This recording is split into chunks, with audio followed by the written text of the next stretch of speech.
Hello and welcome to Neuroshambles, the podcast that aims to shine a light into some of the murkier corners of what it's like to parent neurodivergent kids. I'm Mark Allen, and every episode I'm going to be swapping stories with my guests about some of the frankly ludicrous nonsense we have to deal with on a daily basis. So, if you're anything like me and you're feeling frazzled, overwhelmed and pretty much an outcast from polite society, join me.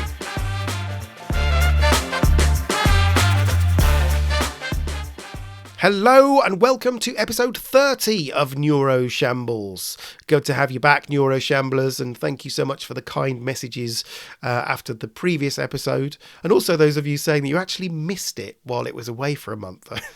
Feels slightly odd to be considered a regular fixture in your own neurochaotic worlds, but it's lovely to hear. Thank you. We have got a cracking show lined up with a really fun guest this week. We're going to be talking about a particularly interesting topic of the week, and we also have the classics, neurodiversity champions, tiny epic wins, and naturally what the flip moments as well. So what are we waiting for? Let's get going. Meet the guest.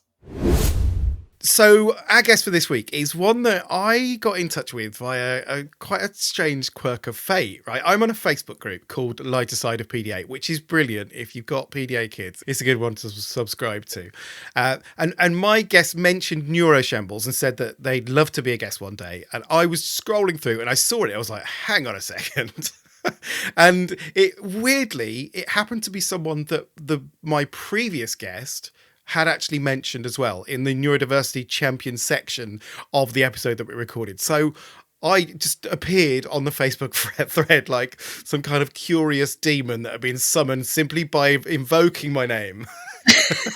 I'd love to be on that podcast. And then suddenly you were like, call. Hey, it's my podcast. Weird, isn't it? So I invited her to be a guest. We had a chat and here we are. So she writes a wonderful blog called A Boy Less Ordinary about her adventures in raising a neurodivergent child. And I am absolutely delighted to have her aboard. It is the excellent Rebecca Huseyin. How are you doing, Rebecca? I'm doing very well, Mark. Thank you. I'm here, which is always the first achievement. It is. I think have to come back for me and you. Through adversity, we've made it through. We're sitting here. Yeah, absolutely. Let's talk about how mental our lives are. Let's do it. So firstly, I guess with any guest that comes onto the show, we need to understand a little bit more about your setup. Many people will not have read your blog, which obviously goes into a lot more detail about your setup. But just tell us what neurodivergencies you're working with there, Rebecca. The difficult ones, okay. PDA. Mm-hmm. So, so my son's 13. Mm-hmm. He's got an autism diagnosis. He doesn't actually have a PDA diagnosis because of reasons. Out of interest, because I don't know about, do they diagnose PDA? Is it an actual diagnosis? It's not a standalone diagnosis. It comes under that wonderful umbrella, the multicolored umbrella of autism. And they sort of mention it in the sort of the footnotes or whatever. It's got a PDA profile, but they don't actually diagnose. Yeah, the closest you can get is, for example, if you're really lucky, you might get autism with a PDA profile. Yeah. If you're less lucky, you might get autism with severe demand avoidance or something like that. Right. But we just got autism and then were so exhausted from the fight that we were like, okay, do you know what?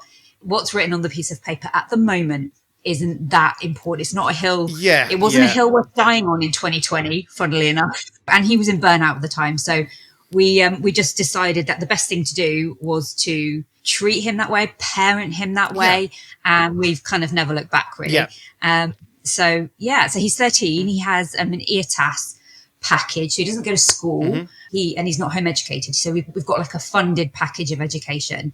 Light on the education, to be honest with you, Mark. Yeah. Quite light on the education. Quite heavy on the autonomous, independent, picking and choosing side of things. Yes. But like all our kids, he's super bright at what he's interested in.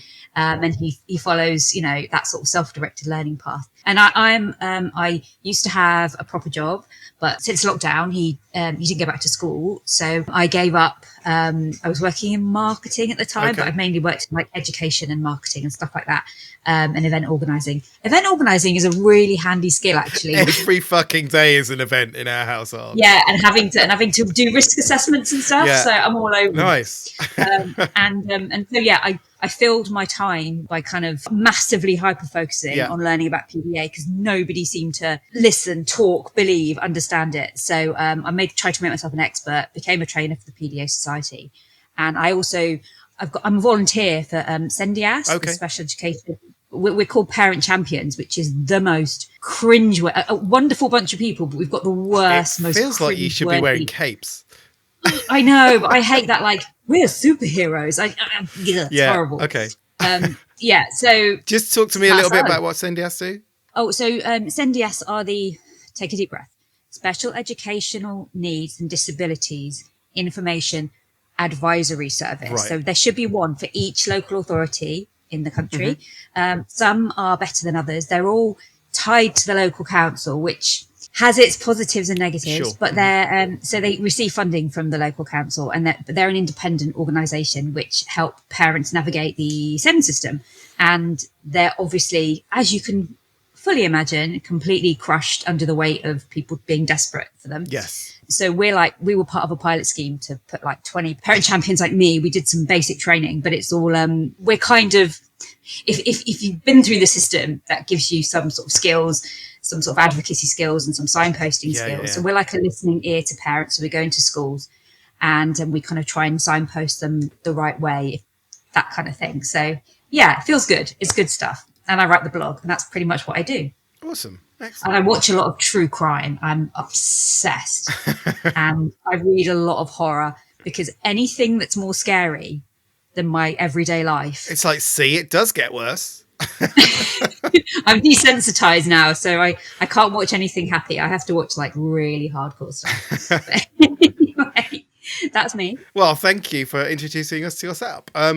Right, we've got a lot to get through in the topic of the week, so we'll crack on with that. What's the topic of the week? So the topic of the week this week is something that many of us encounter with our own neurodivergent kids, and that is the subject of personal hygiene. So the perpetual challenge of how we can ensure that our little ones look after their own bodily functions. So that is brushing their teeth or trimming fingernails, having a bath, wiping arses, just so many of those personal grooming rituals that we are expected to take care of when we're adults and, you know, when we're sort of gaining independence as kids. And as a parent, it's one thing encouraging neurotypicals to do that kind of thing, obviously, but it's an entirely different thing when you're dealing with kids who could have all manner of things going on neurologically. So there might be sensory issues, there might be difficulty with proprioception and fine motor skills, there might be PDA or difficulty focusing or simply not understanding social expectations around hygiene. It's a fucking minefield out there. So I thought that I'd look at some of these routine hygiene tasks and explore the challenges that we've encountered in our own neuroshambolic families, and perhaps maybe some techniques that we might have employed to make things a bit less fractious. I don't know about you, Rebecca. How does your neurodivergent child respond to personal hygiene tasks in general? Well, Jem has a what's in it for me relationship with hygiene. So it fluctuates. Yeah. It's very, very difficult, basically. And one thing that you said that really jumped out was the social expectations towards it. Because I think, you know, he does have a very much, well, if I'm going to do something, you know, why should I? What's in it for me? And actually, it's one of the things that's quite hard to teach, isn't it? That there is an expectation around going out with your hair brushed. Yes. There is an expectation about not having food on your face. But very often, you know, my son does actually force me to kind of think to myself, why? Why? You know, why? Why does it matter if I have a spaghetti beard? No. Exactly. So, but and then it forces you to get into those conversations of, well, because it's just not nice if you've got ketchup on your Yeah, I cheek. know, but then that's not a reason enough, is it? Well, we are constantly challenged by this, particularly with PDA kids who, you know, obviously want to be autonomous from society largely.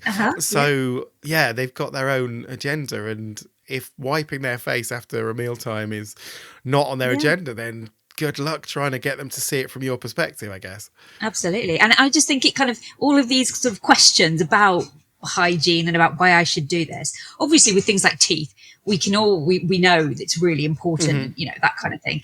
But some of the other little kind of more like a wear a clean t-shirt, or that one's a bit torn, you know, he's turned around to me and gone, well, my friends like me. My friends don't like me for my clothes.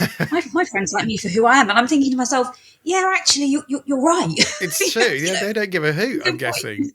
Yeah, it's funny, isn't it? I mean, we've got a sliding scale of engagement with hygiene tasks in our house. So at one end, we've got Jay, who is PDA, but he's, for whatever reason, I don't know how it's happened, but he's pretty good with hygiene. He gets it. He wants to take care of himself. He gets the concept of cleanliness, and he doesn't like to get too messy. So he does look after himself, and he's quite interested in wearing deodorant and, you know, having baths and stuff like that. So that he's actually in the realm of battles that we have with Jay. There are very few on the battlefield of hygiene. I suggest you never mention it. Never praise him. No, obviously.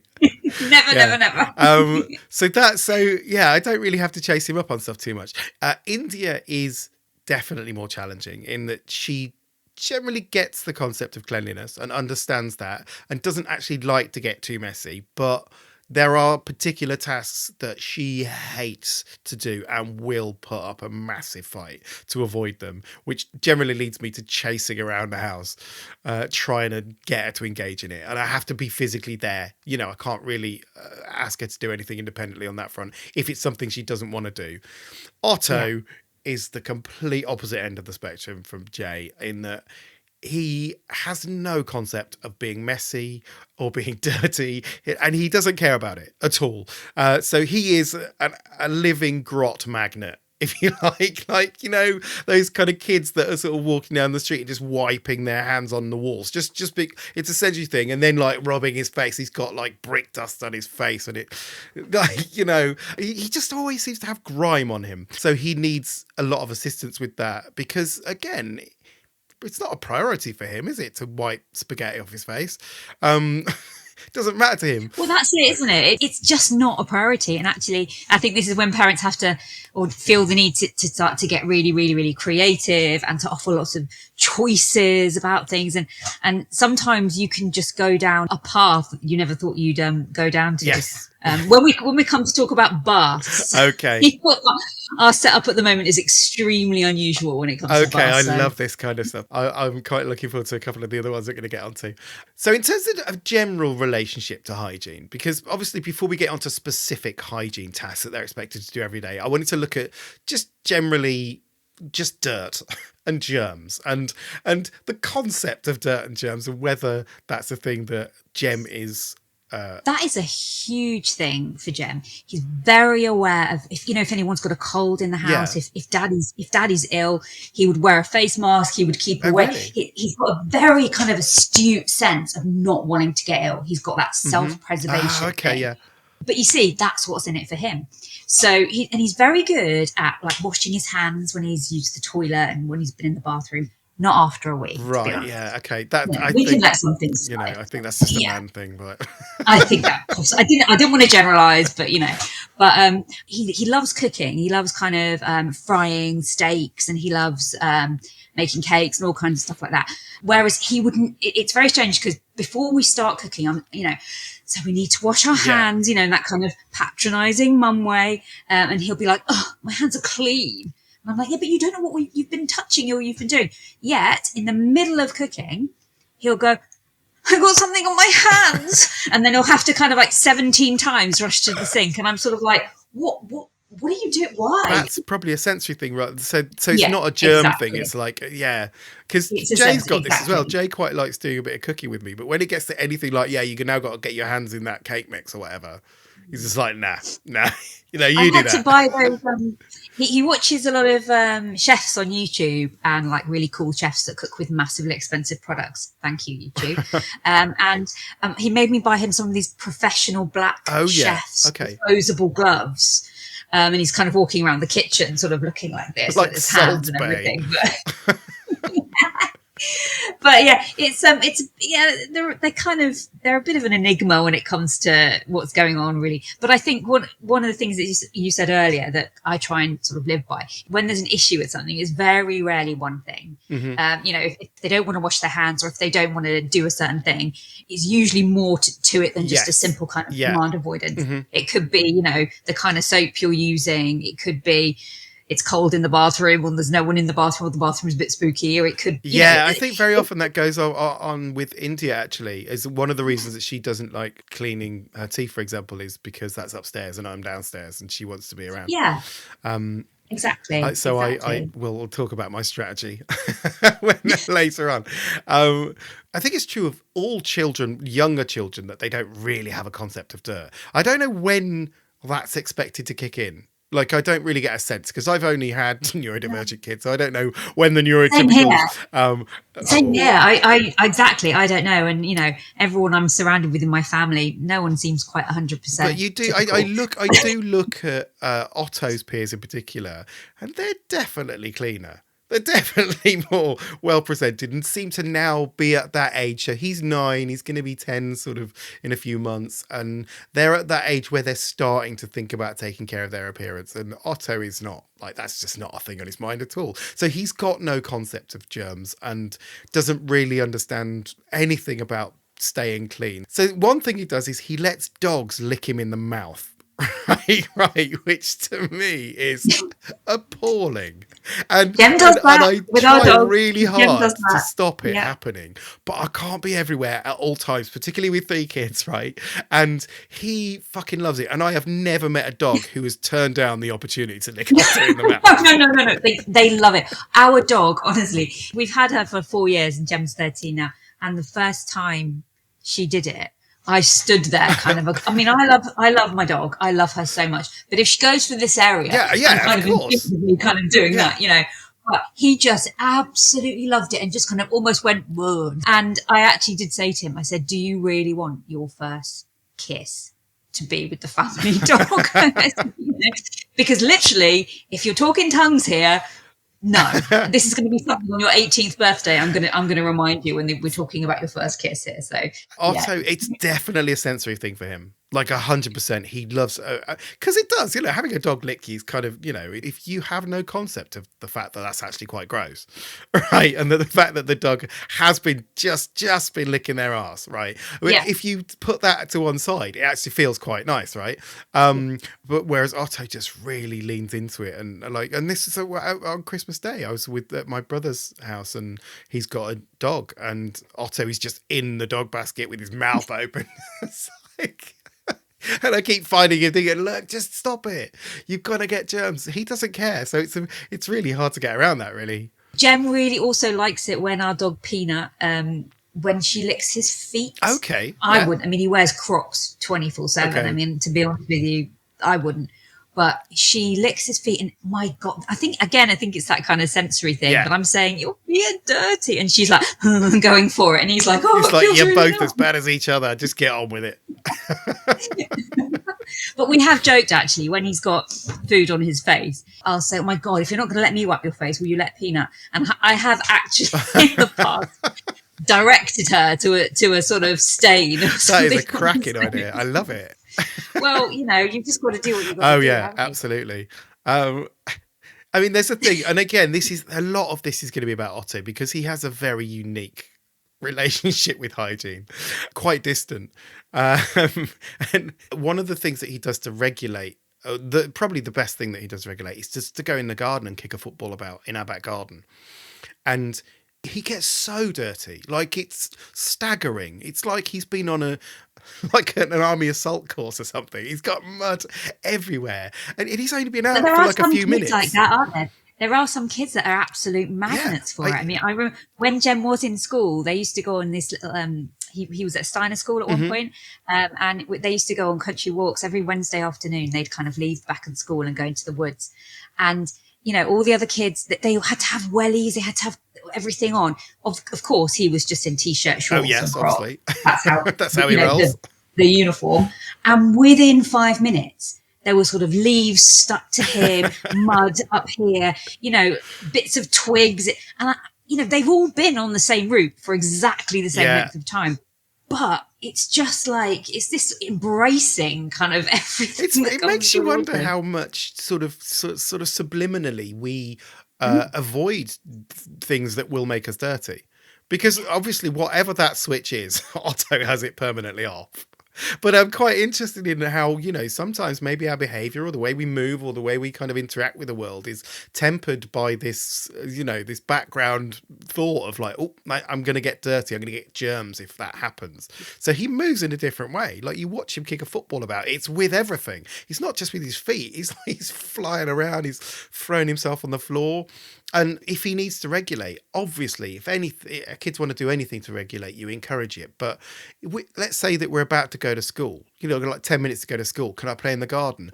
I cannot say yes at that point because I know he's going to get filthy. That's like a whole outfit change that I just don't have time for. So I have to say no. You have to then think about you're going to be dealing with the expectations and the looks from other parents or the teachers when you get to school as well. Yeah, exactly. Yeah, so I have to say no sometimes, which feels awful. But every single time he goes in the garden, he comes in and it's a complete outfit change. So the amount of washing we do in our house is insane. And it's pretty much all Otto. I still take a spare pair of clothes. I have a big backpack because we always need tons of stuff. But I mean, he's 13 now, and if we're going out for kind of longer than a couple of hours, I'm like, I still pack spare stuff because if there's a puddle, he's going in it. And actually, half the time, I think that's another thing as well. I don't know if Otto's the same, but when Jem is muddy, when he's wet, he doesn't actually care. No. As much. It's weird, isn't it? It's me. I'm sitting there thinking, and I don't really care about my car if he's going to get it mucky, but I'm sitting there thinking, you're going to have to be in the car on the drive home, sopping wet. And he's like, I'm okay. Puts the blower on in the car, full cold air, because he loves cold and wind. Yeah. And just doesn't have... I think the sensory differences are so different as well. I think that's the thing. It's like with the food on the mouth thing. I remember someone saying, I think it was a professional a long time ago, and they'd said to me, "Oh, is he messy when he eats and that kind of thing?" And I said, "Yeah." And then we were talking about sort of sensory sensitivities and kind of differences in touch and where sensory receptors are. And somebody sort of did say that actually a sign with an older child or a young person who kind of isn't bothered about food on their face, it can be because they're not necessarily feeling it in the same way that I can feel it when I've got something on me as well. Yeah. Is that proprioception or interoception? It's a weird mix of both. I think it's proprioception. Yeah. I think interoception is the inside. It's the inside, but sometimes it's all it's all a bit mixed something up. Like that, yeah. No, you're right. So proprioception, for listeners of Neuroshamble who don't know what that is you kind of understanding your body's relationship with space, whereas interoception is how you feel about certain things and how they make you feel. That sounds good. That'll do. Yeah. I mean, but obviously they're both at play in various different things to do with hygiene. With Otto, I think proprioception is the big one because he doesn't, like you say, he doesn't really feel when he's dirty. Also, probably doesn't care. There's that as well. He may feel it and then not give a shit, which is equally as valid from his perspective. I think as well with Jem, he's always I think he's ADHD. We've always kind of thought that. We thought that before we thought he was autistic. Mm-hmm. But I think it's as well to do with moving on from one thing to the next. So when he is filthy, whereas I'd be sort of standing there thinking I'm filthy, I'm kind of in that moment and not kind of enjoying it. Whereas he is actually thinking about the next thing. I've done that now. I've got mucky, and now he's kind of hyper-focusing onto something completely different. Yeah. It's all about what's happening in the moment. And once that moment's gone, it's history, I wanted to talk about meal times because we touched on it, but meal times appear to be a nexus of personal hygiene issues for us because obviously you've got to make sure they're clean going into the process and coming out of the process. Do this. I know. Yeah. So obviously there's the expectation that they'll wash their hands before dinner. Do you really do that, Rebecca? If we're at home, no. Just I try and remember. Yeah, no, I don't. I'm not even going to lie to you. I mean, I think if we've been in the house for most of the day and if he's been to the toilet, absolutely, of course. But it's not a hill I'm going to die on. No, because there's resistance there, right? You're adding on another demand Yeah. before, like those micro demands, aren't you? Kind of, you're adding them on. Yeah, there are enough issues with food in our house without putting in an extra fucking hurdle to getting them fed. I will, if Otto's just coming from the garden, obviously fully hose him down. But with washing his hands, I have to do it for him. His fine motor skills are not very fine. If I ask him to wash his hands, there's no way that he's going to do it in any... Like, he will get his hands wet, but he gets sidetracked by making soap bubbles. And then, he will look at his hands and they will be dirty and he will just say, yeah, they're fine. It's like, you could see that, right? I mean, that is definitely dirt there. So I have to do it for him and I have to teach him how to do it. And he's, I've been doing this for many years now. He's still not really picked up the gauntlet I've thrown down and done it himself. He needs me to kind of guide him through that process. Jay and Indy will both do it. I think, well, because they're independent, right? The PDA profile for both of those, I think, helps in some ways. If they, but there's quite a lot of steps. Even if there's not just talking about demands. There's quite a lot of steps in washing hands, and I think for a brain that's really easily distracted, that's hyper focusing on one other thing, and perhaps if short term memory can suffer, can't it? Executive can suffer when other stuff is happening. Getting your hands wet, getting the soap on, doing. There's a lot kind of going to unpack in that one simple task. I mean, like me, you're used to looking at regular everyday things and having to absolutely kind of pull them apart. Yes. But I think if the way kind of we roll very much is if you get help to do something, that's absolutely fine. It doesn't matter. And I think that's probably when maybe family members, maybe friends could be looking at you and your child and thinking that they're old enough to be doing that by themselves. And I just don't live by that at all. No. I think they get it, now. And if they don't... No, not at all. And I think, what our job, my job, our job, I believe, is to kind of support and get them ready. And you can't be washing your hands or going to the toilet by yourself or bathing yourself or showering yourself if you're not kind of happy, safe, secure, feeling good about yourself. Mm-hmm. So, and it's just remembering, isn't it, that we're not going to hit the milestones at exactly the same time as everyone else, but that's okay because we're probably going to hit better ones sooner. So. That's the dream. Is that sound of Peanut trying to get out in the background, by the way? Yeah. Get out. Just to clarify for any listeners who are wondering what the hell that sound was, it's not Rebecca going crazy and clawing the desk. It's a dog trying to get out. She's got separation anxiety. She's got real big attachment issues, bless her, but hasn't everyone in my house, So once you've actually got their hands clean or completely ignored the prospect of getting their hands clean, up to you. Tick is applicable. No judgment here. Then you put the food is on the table and they have to then engage with that food. Now, my kids are not big cutlery users, I'll be honest. They prefer doing things with their hands for multiple reasons. I don't think it's sensory. I think it's just easier for them. I'm nodding along here. And I've stopped trying to insist on that. I mean, I'll put the cutlery there and I will make the observation that there's a fork there. I won't ask them to use it because I know that will immediately be a no, but I will make the observation that there's a fork there. But obviously then eating with fingers gets messy. I mean, Otto, again, gets it everywhere. I've talked about this before in the Mealtimes episode of Neuroshambles, where if you take his plate away, there's just this food spatter around this perfectly neat circle where the plate was. But the other thing he does, which is more frustrating, is he wipes his hands on himself. On himself.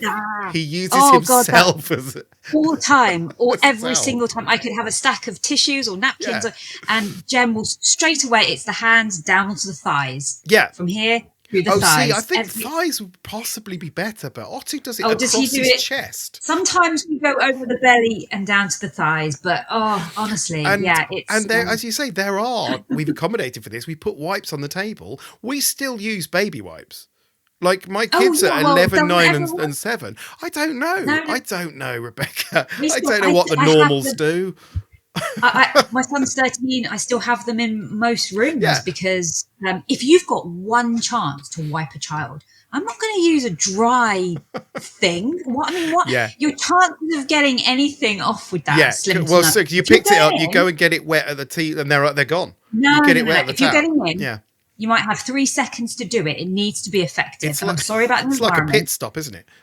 Exactly. Quick And in and I out. realize that the environment is important, but so is trying to again remove yesterday's ketchup stain from the side of the face. So Yeah, so the wiping the hands on himself is a particularly frustrating thing because, again, you know, it doesn't look great, does it? And also it just adds to the extra washing that we have to do all the time.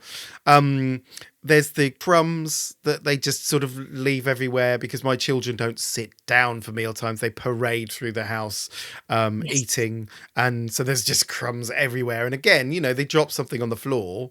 It's not like they pick it up. They just leave it there. So, something will happen. You've got a dog to take care of that, so you're lucky.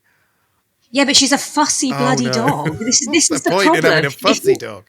If he left bits of sausage down or chicken, no problem. But she's not going to pick up a crisp Oh, really? or a bit of popcorn. No, she's damn fussy, which is really, really annoying. Jem eats on a he doesn't eat at the dining table. He hates the dining table. He calls it a pity, and I think that might be some sort of phrase he's picked up off YouTube.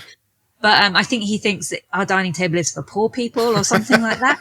I don't know why. I don't understand the thinking behind it, but he never eats at the dining table. He'll often sit on a yoga ball and have a plate on whatever's in front of him and be eating his dinner on a yoga ball. And I can just kind of imagine the food being like in a tumble dryer. Yeah. But so the food goes everywhere. Yeah. And I'm with you on that one. Yeah. So once the mealtime's done, there is that moment where you recognize they're done and they're about to fuck off somewhere else in the house, and it's the quick check of like, my God, you've got it all over your fingers, it's all over your face, and you're now about to leave fingerprints all up the stairs on the carpet, so you have to jump in as soon as you can with the wipes, with the hose, whatever it takes. Just get them as clear as That's possible. when I don't mention it. If there's something we need to be clean for, if I think he's going up to his PC, for example, and he's going to get greasy fingers all over it, I will just, like some sort of ghost woman, I will just smoothly appear silently with a wipe in my hand, and I will offer the wipe, but I won't stop.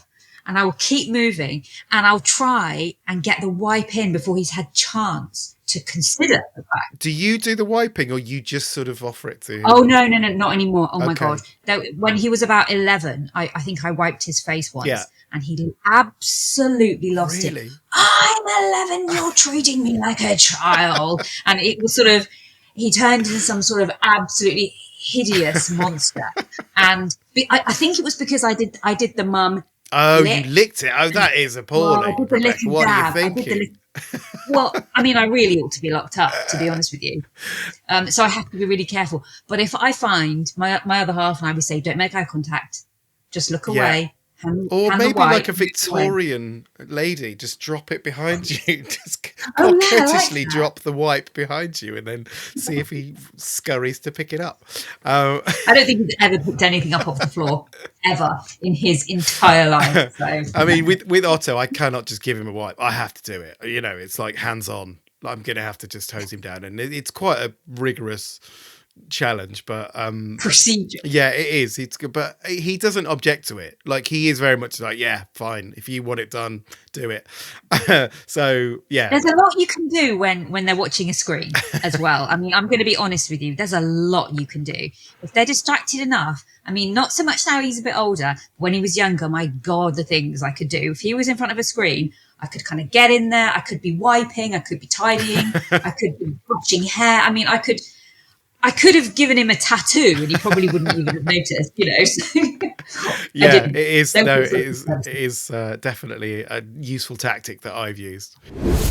So on to something that I think we've probably got some good stories about, which is brushing teeth cleaning, because obviously this is slightly different, because with just general wiping of faces and hands and stuff, you know, they can have a bath at some point. Maybe they might have a shower. That will sort itself out over time. It's not going to affect them in the long term. Teeth cleaning Yeah. is a long-term Yeah. issue if it's not addressed. And that is one of the hardest things to do, because getting our kids to understand the long-term benefits of a short-term pain is nigh on impossible in my house. When I'm doing PDA Society training or face-to-face training, if I mention the word teeth, the audience, I get this. there's a visible shudder that goes through. It's like PTSD, isn't it? Like seriously. And I always, any questions, if we say at the end, you can guarantee there'll be one parent will say, how do I get my child to clean their teeth? And others will sort of come and sort of gather, and they'll form a posse of parents who think that you've got the answer for teeth cleaning. And I just feel like saying, I haven't, but I think I might get lynched. I've got to be careful. It is one of the most sort of, I don't know what the word is. Harrowing is the word. Harrowing, incendiary, Yes. sort of. But we've been on a journey. We've been on a journey with it. And I think I can confidently say that this is one of the things I don't feel that I have failed 100% miserably. Right. We do one teeth brushing a day. And God, I'm happy with that. And, long may it continue. Yeah. When I say we, obviously I mean he doesn't visit the Are you dentist. doing your own teeth, Rebecca? Well, now you mention it. He doesn't visit the dentist, and I can't see that changing. He's never had a bad experience. Nothing's ever happened. Yes. Okay. But one day when he was about 6, 7, he just said, I'm not going to go there again. And that was it. So it was perfectly fine. There was no trigger point. It was just like, I'm done now. I get it. I get this dentist thing, and I don't feel like I need to engage anymore. No, exactly. She suggested that she could clean his teeth to get some plaque off. And he sat bolt upright and said, no, thank you, because he was still being polite back then. Yeah. No, thank you. And that was it. So the journey that we've been on is, I've done everything. During lockdown was the worst. We went for about 3 months probably without cleaning teeth, which was agonizing for me and probably for him in a different way. But I had to just remove I had to stop it. It was becoming so, I think incendiary is the word. Every night when I mentioned it, it was ridiculous, and I thought, this can't go on. And obviously, you know about PDA, so it's not like you're saying clean your teeth. You're doing all the declarative language of like, oh, your teeth are this was getting kind dirty. of at the time when I just sort of had my PDA light bulb moment. So I was still trying to be less of a control freak about things, and it was very, very hard. But I remember once being so desperate. Jem was really into comics at this time, and he used to make his own comics and draw them. I sat down, 40-odd-year-old woman, drew a comic and coloured it in of some stick man whose teeth went bad, and there was like a toothbrush superhero in it. I'm so ashamed even talking about this. There was a tube of toothpaste in it. I tried to make it as rude as possible, just to appeal to that kind of. There was funnily enough, Mark, there was a moral in there. There was a hidden story. I know. And he looked at it and he tore it up. Oh, the shit we do. We have to just honestly, shit we try just to get it to work. That is incredible. The amount of work, time, and effort you went into doing that, and the response it received was just. That was the moment when I think I went into the cupboard under the stairs, because we used to have a cupboard under the stairs for crying. That was my cupboard for crying. And I used to, especially during lockdown, I would go in there and scream, or I would smoke furiously, or whatever I wanted to do. It was my little kind of little Harry Potter under the stairs cupboard of hell. And I went on there and I thought, I am not going to ask him to do his teeth anymore. And I'm just going to wait, because we'd had these months and months of not doing it. And I think it was about 2 weeks when he must have realised, oh, she's not mentioned anything to do with teeth. And he said, Mummy, I think you ought to clean my teeth tonight. And I remember thinking, play it cool, play it cool. And I went, oh, really? Yeah, I think you really ought to. You know, if we don't. And he started then educating me. Okay, yeah, it has to be their idea, right? Yeah. Well, that's good. That must have been amazing, though. That was an amazing feeling. This changed things. I'm just showing a tube of toothpaste to the camera. It's called Auranurse. Yeah. And I discovered it in lockdown, and it's unflavoured, unfoaming because toothpaste. that is I didn't know about the foaming, where the foaming's an issue with mine, but flavour definitely is. So India hates anything too minty, and finding non-minty toothpaste used to be a bit of a nightmare. But he didn't like it very often. If it's either minty or it's those very sweet, sickly strawberry. They're your two choices, aren't they? Basically, they're your choices. Yeah. So we discovered this, which is brilliant. And actually, because it's not too foamy, you don't have to be kind of constantly spitting. So it seems to be easy. Oh yeah, because that is the foaminess is just the amount of foam I have to clean up. Because my kids, Jay is all right. Jay's pretty good at doing it. Again, he sees the point in it and he looks after his own hygiene, so that's pretty good. India has big issues with the mint factor. So really don't. When they're little, we got the little teeth, right, which is the 3 to 5 toothpaste that you get, and it's kind of very lightly minted. And then we went up to big teeth. Fuck no, that was no, too minty now. So we're still on little teeth. I don't think it makes a big difference, to be honest. I think we were using little teeth I'm sure until he was about 9 or 10. Yeah. So India insists on little teeth, and that's fine. Who cares? Yeah, I think Tam actually asked the dentist at one point. The dentist was, it's fine, it's not a problem.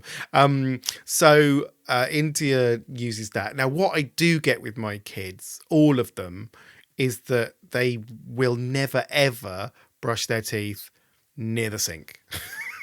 They'll start out there. That's just the starting point. It's the loading point. And then they're just walking throughout the house, trailing toothpaste everywhere. There is toothpaste in the most random places. And it stains. That stuff stains, right? So I've got it like on sofas and like on my bed, and it's all over the place. And it should be used in warfare, really. It's incredible stuff. Even this kind of stuff I use. The way we do teeth, because this is what we're in now is just before he goes to bed, I'll do my like Victorian ghost. I will float into the room with a toothbrush with the toothpaste on loaded, it. Yeah, nice. Loaded. He will not acknowledge this. I will not acknowledge him. I will move in. Like a poltergeist. Yeah. So I will move in slowly with the toothbrush, and I will gently, and I won't make eye contact. He will open his mouth. I will brush. When I feel like he might need to sort of swallow, I'll take it out. He'll have a swallow. Oh, so he swallows it. He doesn't spit it.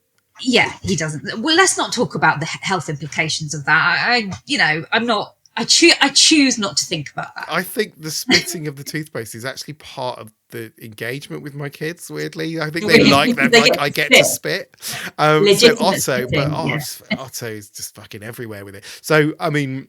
Yeah. So sorry, carry on through your process, because this is fascinating. So that's how we do it, and then once I've done it. But he's like on a screen or reading or watching or reading. He's on a screen, and he when he's decided he's had enough, he'll move his head back and he'll sort of scowl, and the scowling means your time is up. It sounds like Henry VIII and the servant he had to wipe his arse. Yeah, and I quickly, with whatever I've got on me or my cuff, I swipe the face.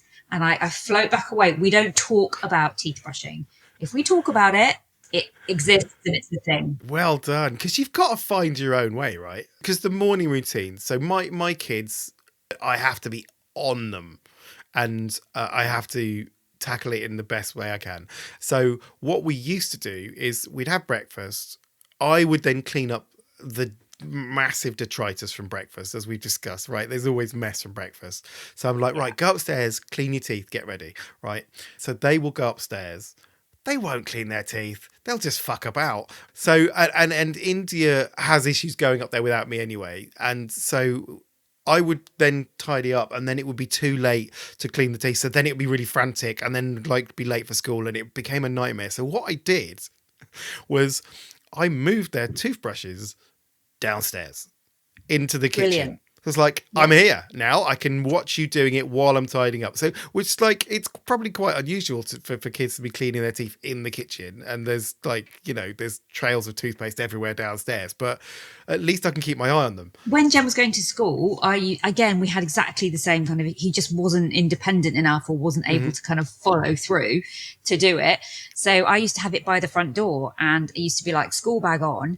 And I'd hand him the toothbrush as he was walking to the door, and he'd brush his teeth on the way to the car. And, we've done it in the car, we've done it in the school, it doesn't matter. If it gets yeah. done, it gets done. And to hell with the people who look at you weird. So one of the things that I've done recently, and actually it was because I was preparing for this and I was writing it, I was like, we haven't tried electric toothbrushes.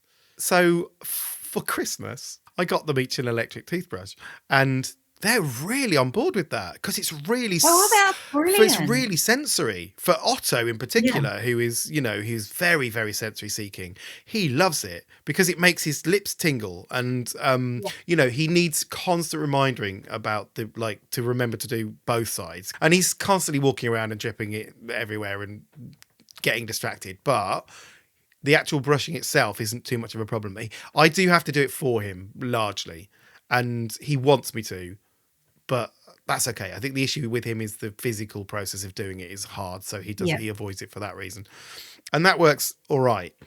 Now, I wanted to tell the story of another of my guests, because I talked to a guest, Belle, has been on Neuroshambles a number of times. And when I was first thinking about doing Neuroshambles and wondering if it was going to work, and if there were enough people out there with funny shit going on to make a podcast, I talked to Belle, and she told me the story of getting her PDA daughter to brush her teeth. And she went, what I do is I've got loads of different toothbrushes, the toothbrushes with the suckers on the end, right? I'll get loads of those, and I load them up with toothpaste, and I just stick them to every wall in the house.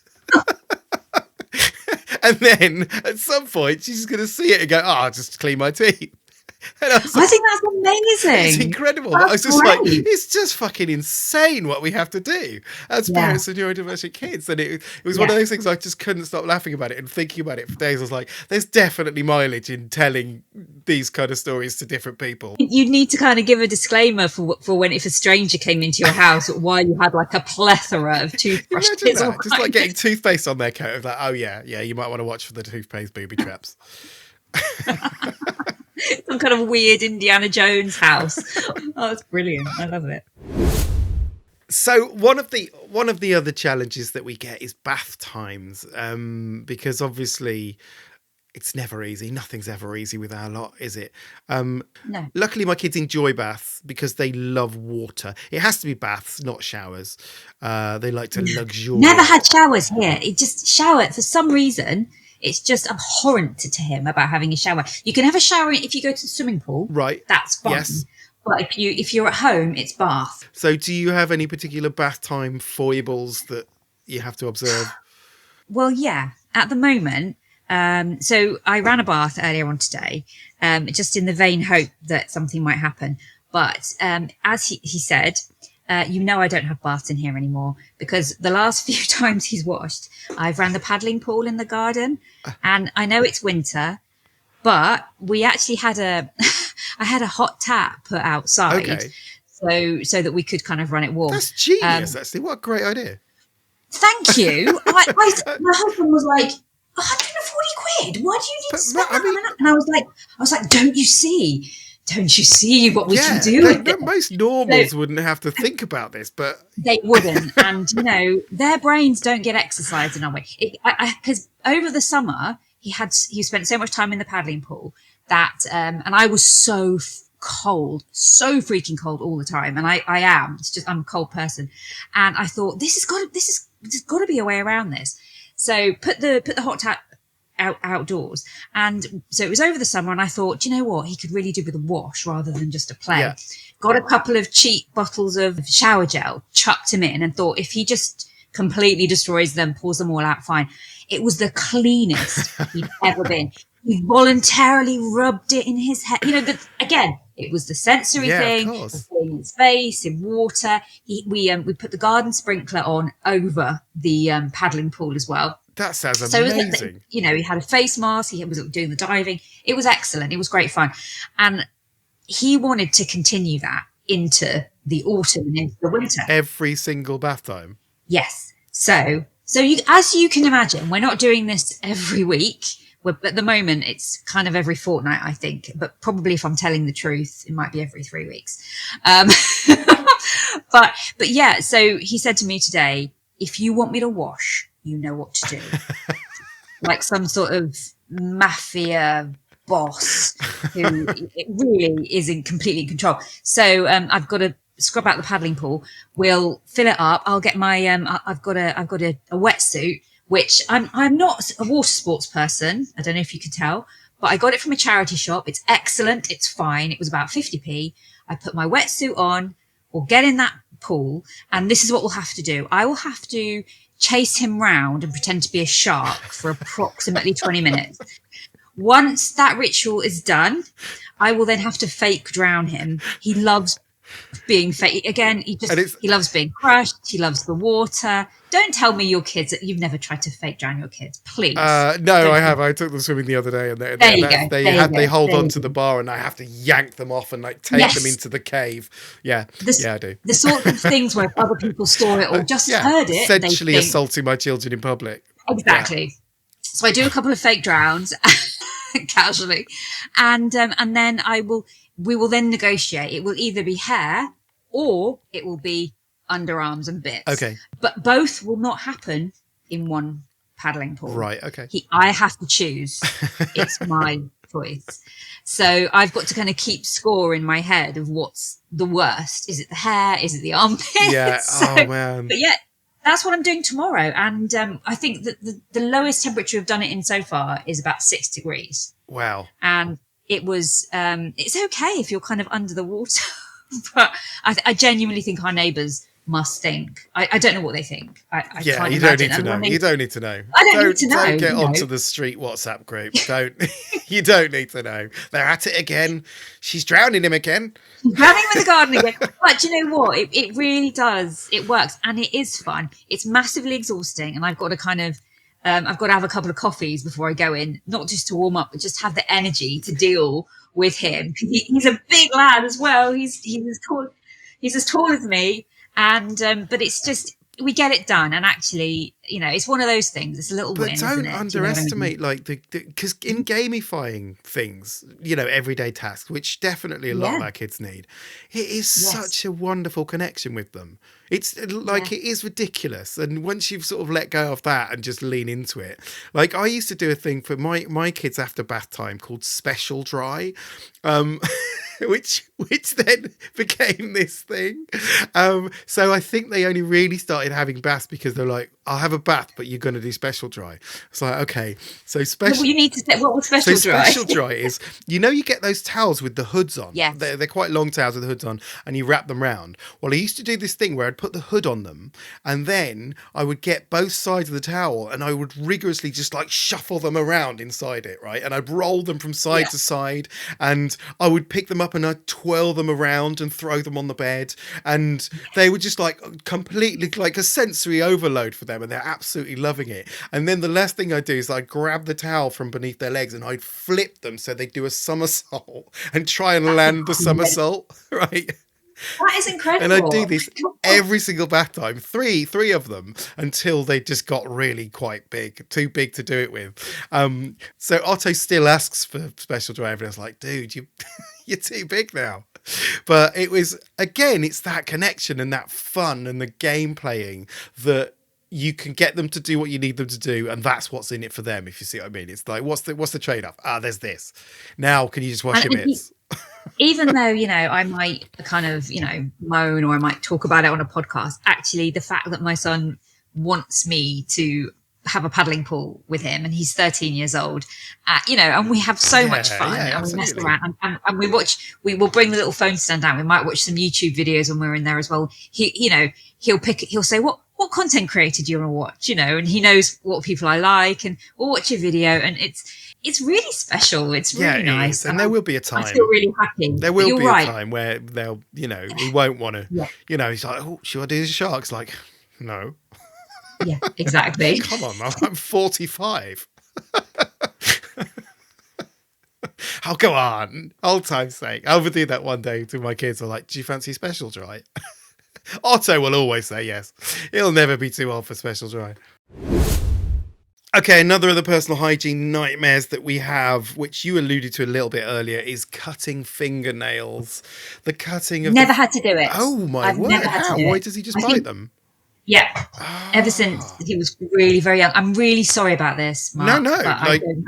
I apologise. I don't have to ninja this. It just, in fact, is a bit of a problem because obviously he bites his fingernails right the way down. I think when we were growing up, it was, you don't bite your fingernails. Don't bite your fingernails. That's disgusting for whatever reason. For whatever reason. But my kids, they don't bite their fingernails, which is frustrating because I need to snip them, right? And particularly with Otto, because as we know, his relationship with dirt is very close. He has very long fingernails, so he gets really dirty fingernails. So I have to keep on top of that. To be fair, his sort of proprioception issues means that they don't hurt him. He doesn't get weird about it. He just lets me do it. Trying to do it with India is a flipping nightmare. She does not want that happening at all. She hates it, and she gets really anxious and really nervous, as if like I've got a history of cutting off her fingers by accident or something. Yeah. I haven't. I've been very gentle and very considerate over all the time. Have you though? Yeah, I really have with India. With Jay, maybe not so. We're like early on, but I think he was too young to remember that.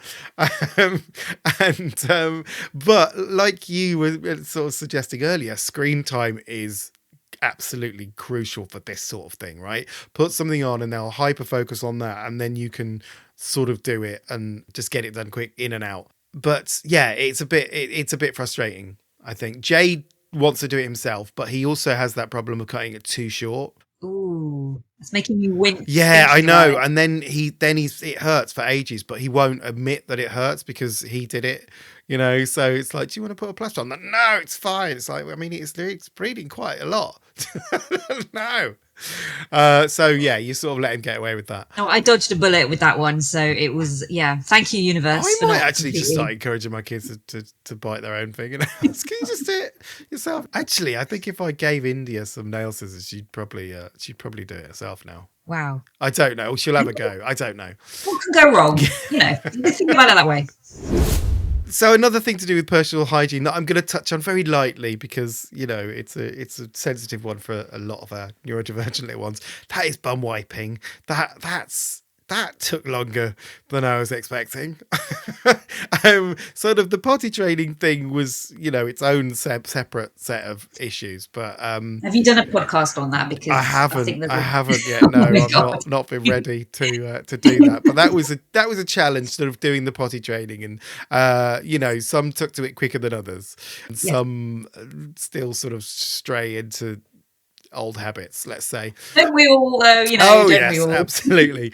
But I think, okay, again, Otto has issues with this. Well, he used to have issues with this because I think, again, his fine motor skills. If you think about it, it's not an easy thing to do. You're going back there blind. You can't see what you're doing, right? So if you've got proprioception issues, or you got sort of issues with coordination, then it's hard. And how do you know when it's done, right? So Otto has this thing now. He's gone the other way.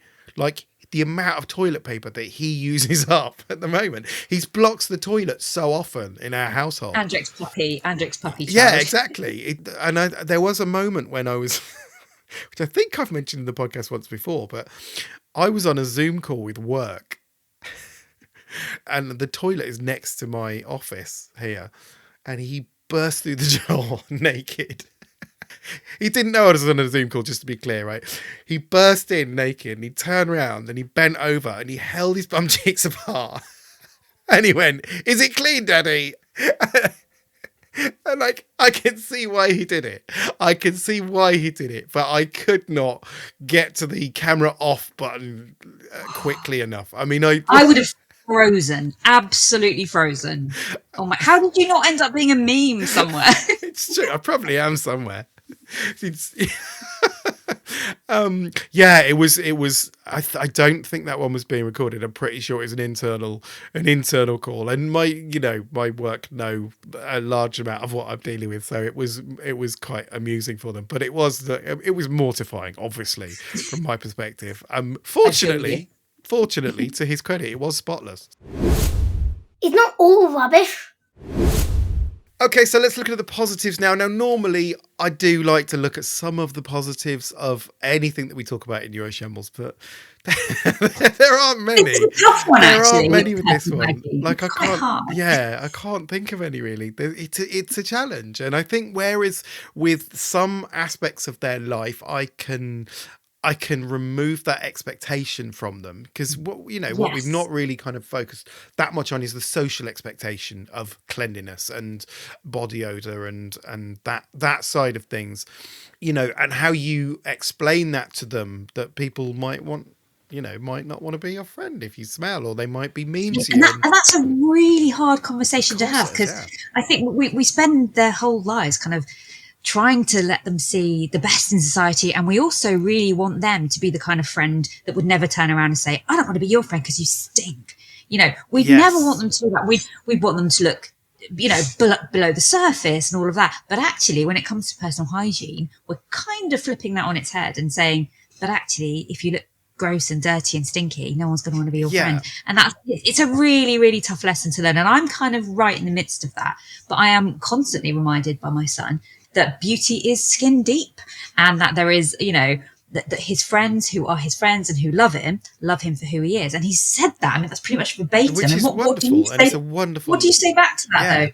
Yeah, but deodorant would go amiss. Yeah, I don't know. It's really hard, isn't it? And my kids are not really old enough for me to start challenging that. As I say, Jay is quite into being clean, so he's got deodorant, he uses that, but I know I've got a battle on my hands with Otto. Yeah, puberty is a very unforgiving time. Yes. And I think as well, I'm always sort of saying when I'm writing my blogs and stuff, our progress isn't linear as parents with our kids. The paths take all kinds of strange twists and turns. But I think once you hit puberty and personal hygiene, you can really start to do some spirals and kind of go back I can and imagine. round and forward and That down. feels like a whole other episode, doesn't it, that one? Exactly. But, like so many things, we have to say, don't we? Does it really matter? I think we've got to sort of preface things with, does it really matter? I mean, I think at some point it must sort of kick in, because you don't know that many adults that have major problems with personal hygiene, even neurodivergent ones. So I think it kicks in probably later than neurotypical kids, in some instances, probably earlier in others. So let's go with that and let all your listeners have lots of hope, shall we? Well, I've got no other evidence to the contrary, so I'm just going to assume that it's all going to be fine. Neurodiversity champions. So neurodiversity champions now, these are any organisations or people who are doing some great things in the world of championing neurodiversity. Do you have anyone that you want to mention, Rebecca?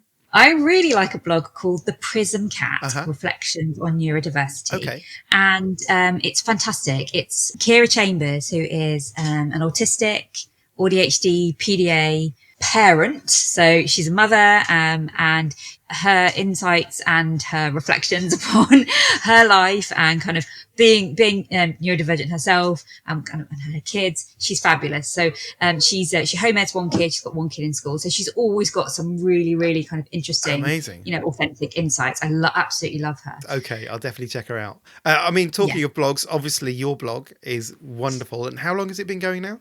I started January 2021 when I sort of decided I think I needed to do something for myself after the hell that was lockdown, and I needed to do public therapy, essentially. Welcome to Neuroshambles. Yes. That's essentially what this is. And thank you for naming your podcast after my life as well. I appreciate that. My first blog was about hair. I remember it well because writing it was the best therapy I've ever had. So no, it was really good. But I've been focusing a lot recently on parent care and mental health, and that's my fixation at the moment, is kind of writing about how we're all quietly left to go mouldy in a corner somewhere, and and kind of left on the outskirts of society, sort of growing little roots where we are. So I'm not comparing us to vegetables. I just like to point out I don't really know where that that analogy came from. Yes, but that's kind of what I'm writing at the moment. Yeah, that's really interesting. But stuff like this, stuff that you do, and stuff that we write, all those kind of stuff. I think it's not just about creating a sense of community. It's about actually letting people know that they're not going bonkers. Yeah. And they're not on their own. It's a really weird life. Yeah, no, I totally. I've got a neurodiversity champion, which is quite a slightly strange one. Tesco Mobile. Tesco Mobile launched a sensory support box for in-store use across branches nationwide, apparently.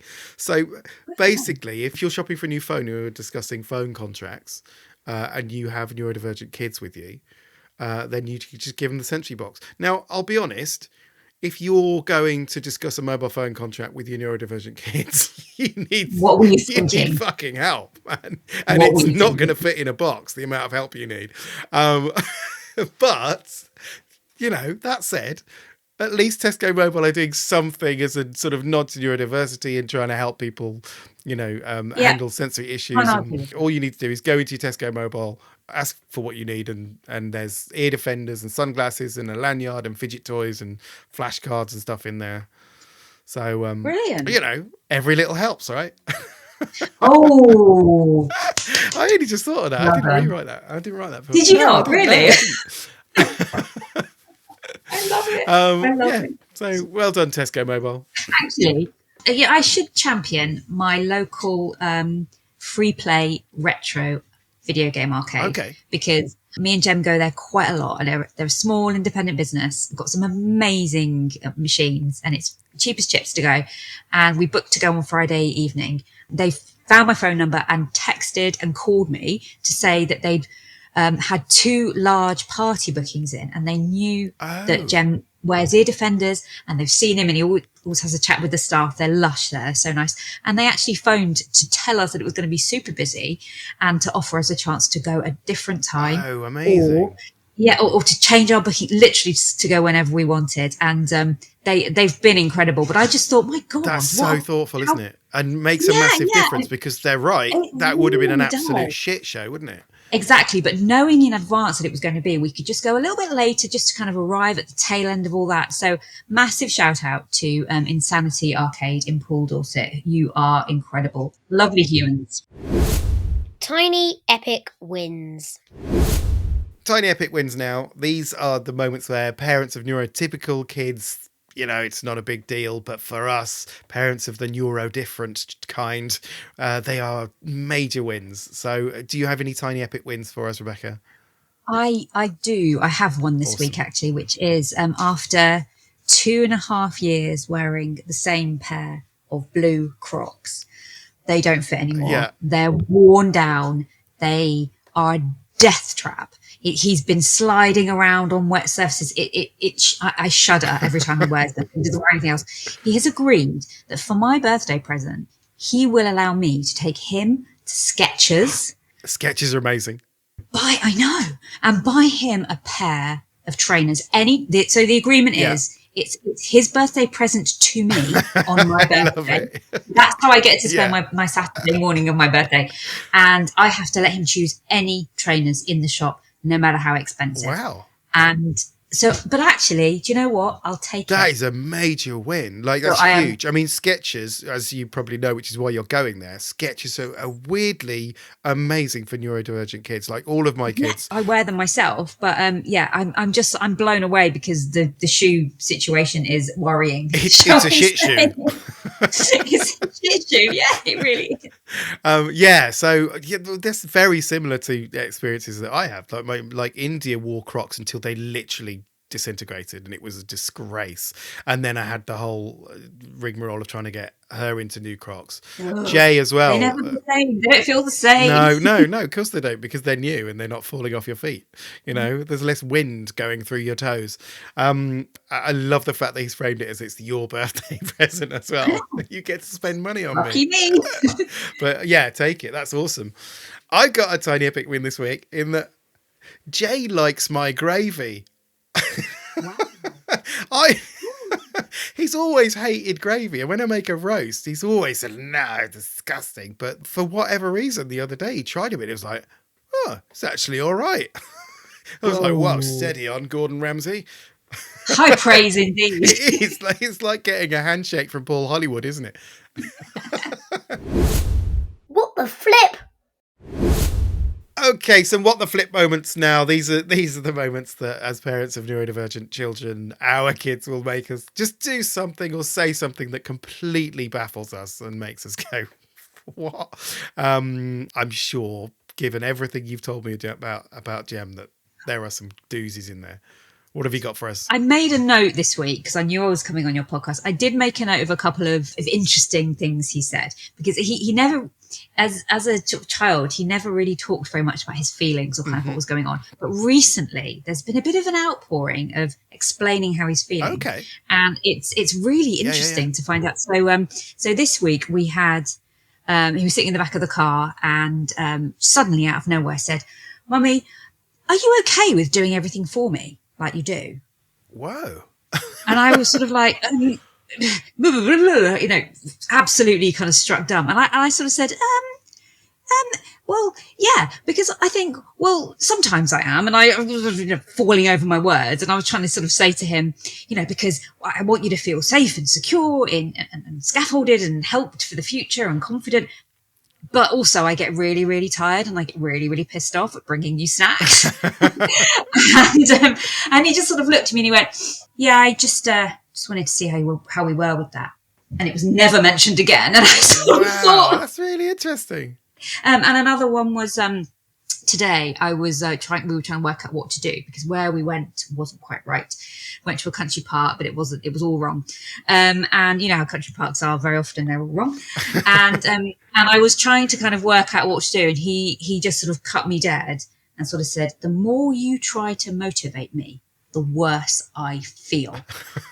And again, a little bit struck dumb. I mean, what do you say to that? There is absolutely no comeback, is there? It's a fascinating insight, though. Like, he's articulating what's going on, which is, from never articulating anything other than, pretty much screaming or shouting or throwing something, to these absolute gems, these nuggets of information that I can't deal with, and I don't know how to process them. But a more cheerful one was a little while ago, and I did actually post about that on that little Facebook group that we met on, Mark. We went to a children's play centre, and you're supposed to be under 12, and he's 13. So there was a little bit of subterfuge to get in, which was all very exciting. That's a system. But he did say, yeah, exactly. But he did say to me, if they ask me how old I am, I'm not lying. So I thought, great, thanks very much. But when we sort of spent a very happy couple of hours enjoying ourselves on all the play equipment, and just before we went, he said, "Oh, before we go, can I pretend to be a dead body on the slides?" and I was like, "Yeah, okay." So he posed as a corpse on the giant slide in various positions. I had to take the pictures, and then when we got home, we sort of did a couple of memes, and we wrote together. We wrote a review for their TripAdvisor page, which pretty much he, word for word, what he said was, "Great plays, amazing facilities, lovely pizza. Shame about the corpse on the slide." So he's begged me to post it to TripAdvisor. Have you put it on TripAdvisor? I actually haven't yet. I feel really bad because I thought about making I don't know. Maybe I should. But the pictures are amazing. Just him sort of lolloping, face down, arms splayed. People aren't going to think that it's serious, are they? No, I know. I should probably just be a bit more brave in the context of my life, really. But that is funny. But yeah. He's a little sausage, isn't he? But yeah. What about you? I've always got what the flip moments. One of them was from India, because India is now starting to develop some crackers. On the subject of meal times, India was eating soup with her fingers. I did provide a spoon, just to be clear. Was eating soup with her fingers, and I, in my inimitable, declarative way, went, "Oh, I left a spoon out for you." And she just looked at me and she went, "Spoons are for manners, people." It's like, yeah, brilliant. I don't have any manners people in my house. Anyway, Mark, yes, I should probably, I'm being pulled away by a PDA, which probably makes the end of this podcast a little bit more real for you. Okay. We can keep this in. You're more than welcome to. Just want to say a massive thank you to you, Rebecca, for coming. You're more than welcome. It's been an absolute pleasure. Thank you so much. It's been really, really good chatting. I should probably go before you're treated to anything on camera that people wouldn't want to see. Right. Thank you. The listeners cannot actually see this, but you are literally being dragged off camera, which is hilarious. And I think a lot of us get it. So you crack on with that and I will continue doing the outro. Massive thank you to the listeners for continuing to support Neuro Shambles and for spreading the word amongst the neurodivergent community. Thank you for that. And if you want to follow us on any of the socials, we are on Facebook and we're Threads and Instagram and also TikTok. If you've got any suggestions for topics that you want to hear me discuss with my guests, please feel free to email me at hello@neuroshambles.com and I will happily add it to the list of topics that I offer to any guests that I discuss coming on the show. I think that's it for now. So until the next time we meet Neuro Shamblers, all that remains for me to say is have a nice life.